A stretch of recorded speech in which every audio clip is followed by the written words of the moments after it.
We are struggling with finding adequate labor for reasons unknown to me. We have high unemployment, but it's clear that our domestic workers are really not interested in the irregular hours and working outdoors and everything else that's associated with harvesting asparagus. Most recently in 2013, our growers were forced to mow off somewhere between 1.5 million and 2 million pounds, just simply because there was not labor there to harvest it when it was ready to go.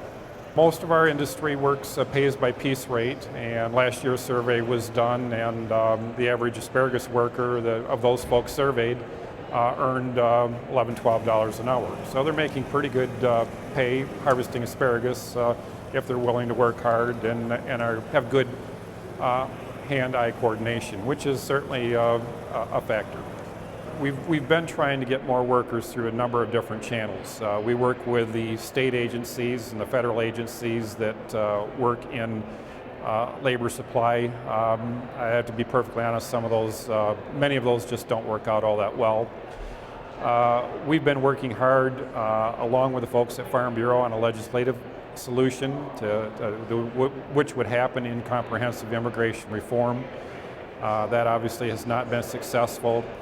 We're starting to look at the one program that does exist called H-2A, and the more we learn about that, the less desirable that appears as an alternative, but I think that to keep our industry going at least in the short term, we're likely to look at some H-2A workers to start harvesting our crop.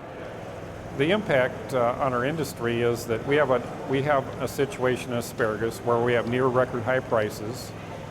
We have demand that exceeds supply, and growers are afraid to plant new acres because they're worried that they make that big investment, they wait the 3 years that's required to get an asparagus field up to the point where you can start harvesting it, and they're just worried that there's not going to be labor there to do that.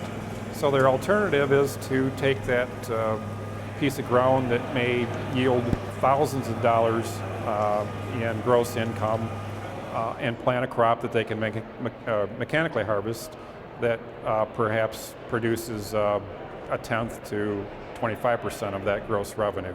So there's a huge economic impact to the state by substituting these high value crops with something like corn, wheat, or soybeans.